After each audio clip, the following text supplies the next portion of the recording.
শেষে গিয়ে দেখা যাবে যে আমি প্রশ্ন জানি কিন্তু লিখতে পারিনি, এরকম হবে না। মনে রাখতে হবে শিক্ষার্থীদের যে একটি প্রশ্নে 10-এ 10 পাওয়ার চেয়ে 2টি প্রশ্ন অ্যান্সার করে 7-7 14 পাওয়া বেশি উত্তম। অর্থাৎ আমি একটি প্রশ্ন অনেক ভালো লিখলাম, বেশি সময় দিয়ে লিখলাম, আমি সর্বোচ্চ 10-এ 8 পাবো বা 9 পাবো। কিন্তু আমি যদি ওই একই 2টি প্রশ্ন অ্যান্সার করি ওই সময়ের মধ্যে বা আরেকটু বেশি সময় দিয়ে, দেখা যাবে যে আমি 6 করে যদি পাই তাহলে 12 মার্ক হয়ে যায়। এই জন্য আমি চেষ্টা করি বেশি অ্যান্সার করার। অর্থাৎ আমার যাতে এরকম না হয় আমি প্রশ্নের উত্তর জানি কিন্তু লিখতে পারিনি সময়ের অভাবে, এটি না হয়। এই জন্য শুরু থেকেই আমাকে সময়ের সাথে সমন্বয় করে লিখতে হবে। আর খাতা পরিষ্কার পরিচ্ছন্ন রাখতে হবে, যাতে আমি যে প্রশ্নের অ্যান্সারগুলো লিখতেছি কোনো শব্দ, কোনো বাক্য, কোনো প্রশ্নের নাম্বারিং ওভার রাইটিং হতে পারে, কিন্তু আমি কাটাকাটি করে ওভার রাইটিং করব না। একটু ভুল হয়েছে এক টান দিয়ে কেটে আবার নতুন করে নাম্বারিং করব, বা একটা শব্দ ভুল হয়েছে আমি ওভার রাইটিং করবো না, ওর উপরই ঘষাঘষি করবো না, এক টান দিয়ে কেটে আবার লিখব। এতে আমার খাতার সৌন্দর্য বৃদ্ধি পাবে, পরীক্ষককে আকর্ষণ করবে, বেশি মার্ক পাওয়া সহজ হবে। আমি নিয়মিতভাবে পুরা সময় সঠিক ব্যবহার করে পরীক্ষা দেওয়ার চেষ্টা করতে হবে। আর যে প্রশ্নগুলো আমার সবচেয়ে ভালো জানা সেগুলো তো প্রথমে লিখবই, এবং আমি চেষ্টা করতে হবে যখন আমি খাতাটা প্রশ্নগুলো অ্যান্সার করতেছি প্রশ্নের প্রথমেই লেখা থাকে সাধু ও চলিত ভাষার মিশ্রণ আমরা করব না। যদি সাধু ও চলিত ভাষার মিশ্রণ করি তাহলে সেই ক্ষেত্রে বেশি মার্ক পাওয়ার ক্ষেত্রে কিছুটা অসুবিধা আছে।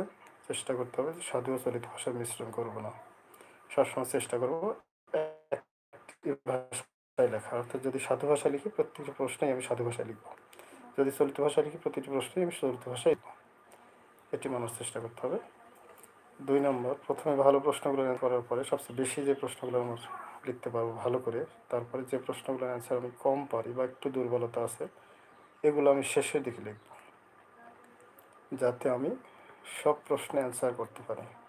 এবং যে প্রশ্নেই আমি অ্যান্সার করি চেষ্টা করতে হবে প্রশ্নের অ্যান্সার আমি যদি কম জানি তাহলে প্রাসঙ্গিক লেখার চেষ্টা করি, যতটুকু পারি প্রাসঙ্গিক, অর্থাৎ ওই অধ্যায়, ওই বিষয়, ওই কবি, ওই সাহিত্যের বিষয়ের সাথে সম্পর্ক রেখে লেখার চেষ্টা করো। যদি আমি বানিয়েও লিখি তাও প্রাসঙ্গিক লেখার চেষ্টা করতে হবে, অযথা বেশি লেখার চেষ্টা করা যাবে না।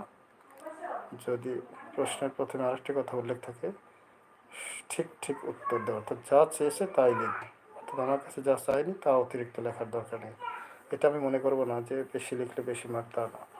অর্থাৎ আমার প্রশ্নে যা চেয়েছে তাই লেখার চেষ্টা করব, এমনিভাবে লেখার শেষ করব। সময়ের দিকে খেয়াল রাখবো এবং সংশ্লিষ্ট শিক্ষক মেনে দায়িত্ব থাকবেন যে সমস্ত নির্দেশনা দেবেন সেগুলো পুরোপুরি মেনে চলার চেষ্টা করব। আর সর্বশেষ যখন আমার লেখার শেষের দিকে তখন আমি মিনিমাম 5 মিনিট হাতে রেখে লেখা শেষ করে দেবো, এবং আমি চেষ্টা করবো সর্বশেষ একটু রিভিশন দেওয়া। আমার এই রিভিশনের কারণে হয়তো আমার 5টা মার্ক সেভ হতে পারে, 5টি মার্ক আমি বেশি পেয়ে যেতে পারি। এই জন্য আমি চেষ্টা করবো আমার প্রশ্নটা যাতে যা লিখলাম প্রত্যেকটা প্রশ্নের মার্কিং ঠিক আছে কিনা, নাম্বারিং ঠিক আছে কিনা, আমার পেজ এলোমেলো হয়েছে কিনা, আমি যে নতুন আলাদা শিট নিয়েছি মূল খাতার সাথে সেগুলো সিরিয়ালি সাজাতে পেরেছি কিনা, এগুলো ঠিক করার জন্য আমি প্রত্যেকটা প্রশ্ন লেখার শেষে 5 মিনিট হাতে রেখে আমি একটু রিভিশন দেবো। কোনো নাম্বারিং ভুল হতে পারে, কোনো শব্দ ভুল হতে পারে, বা প্রশ্ন আগেরটা পরে, পরেরটা আগে। দেখা যাচ্ছে একটি সৃজনশীল প্রশ্নে ক খ গ ঘ 3টে অংশ থাকতে পারে, 4টে অংশ থাকতে পারে।